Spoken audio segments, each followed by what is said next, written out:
name's Jess and I'm one of the curates here at Woven. Today we are reading through Matthew chapter 13.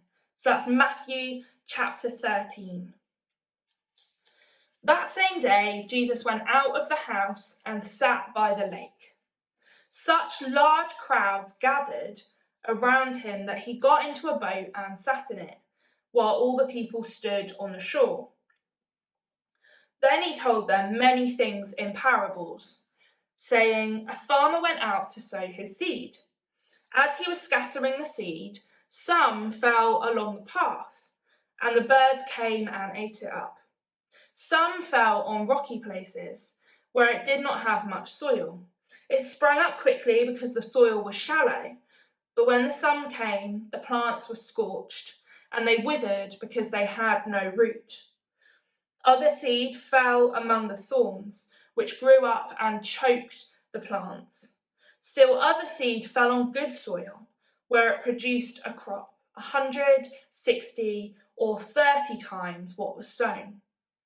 Whoever has ears, let them hear. The disciples came to him and asked, why do you speak to people in parables? He replied, because the knowledge of the secrets of the kingdom of heaven has been given to you, but not to them. Whoever has will be given more, and they will have an abundance. Whoever does not have, even what they have will be taken from them. This is why I speak to them in parables. Though seeing, they do not see. Though hearing, they do not hear or understand. In them is fulfilled the prophecy of Isaiah. You will be ever hearing, but never understanding. You will be ever seeing, but never perceiving. For this people's heart has become callous. They hardly hear what their ears, and they have closed their eyes. Otherwise, they might see with their eyes, hear with their ears, understand with their hearts, and turn, and I would heal them. But blessed are your eyes because they see, and your ears because they hear. For truly I tell you, many prophets and righteous people long to see what you see but did not see it, and to hear what you hear but did not hear it.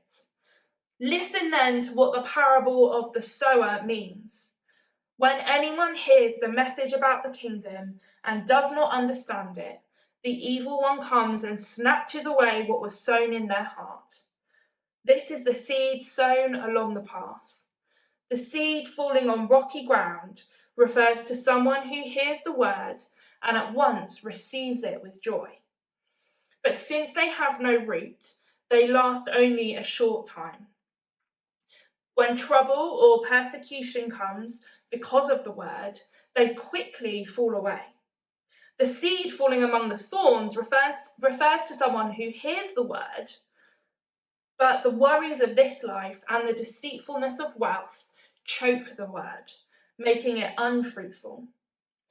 But the seed falling on good soil refers to someone who hears the word and understands it.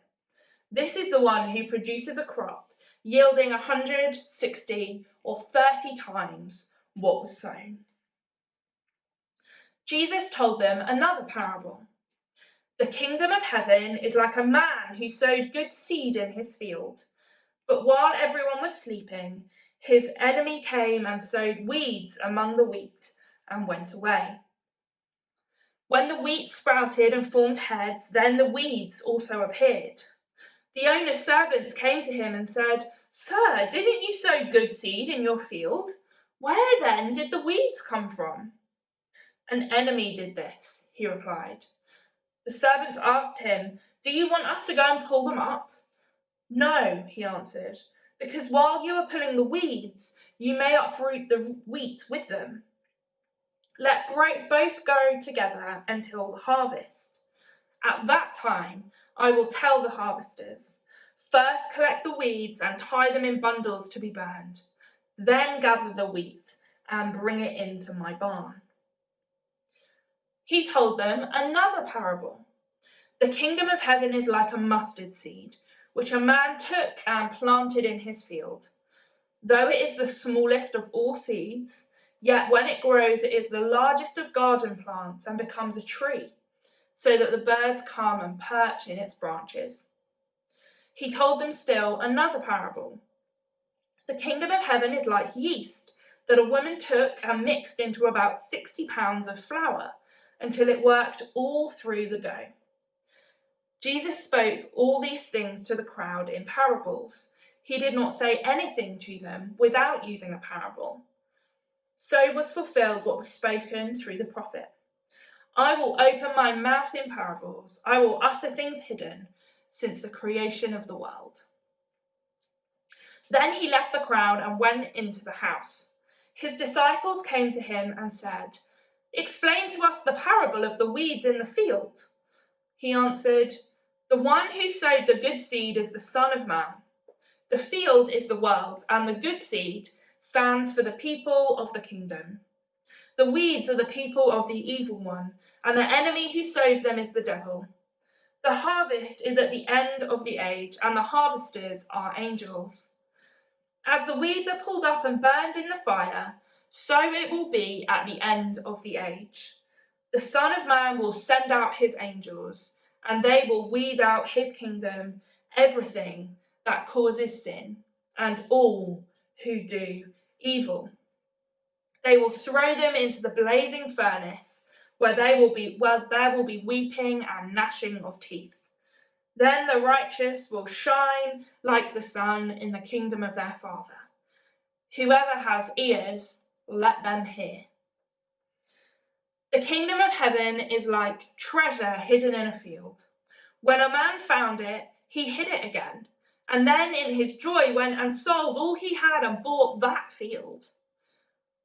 Again, the kingdom of heaven is like a merchant looking for fine pearls. When he found one of great value, he went away and sold everything he had and bought it.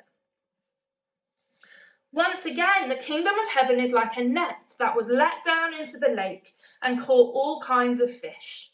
When it was full, the fishermen pulled it up on the shore. Then they sat down and collected the good fish in baskets, but threw the bad away. This is how it will be at the end of the age. The angels will come and separate the wicked from the righteous and throw them into the blazing furnace, where there will be weeping and gnashing of teeth. "Have you understood all these things?" Jesus asked. "Yes," they replied. He said to them, "Therefore, every teacher of the law who has become a disciple in the kingdom of heaven is like the owner of a house who brings out his storeroom new treasures as well as old." When Jesus had finished these parables, he moved on from there. Coming to his hometown, he began teaching the people in their synagogue, and they were amazed. "Where did this man get this wisdom and these miraculous powers?" they asked. "Isn't this the carpenter's son? Isn't his mother's name Mary? And aren't his brothers James, Joseph, Simon, and Judas? Aren't all his sisters with us? Where then did this man get all these things?" And they took offense at him. But Jesus said to them, "A prophet is not without honor, except in his own town and in his own home." And he did not do any miracles there because of their lack of faith.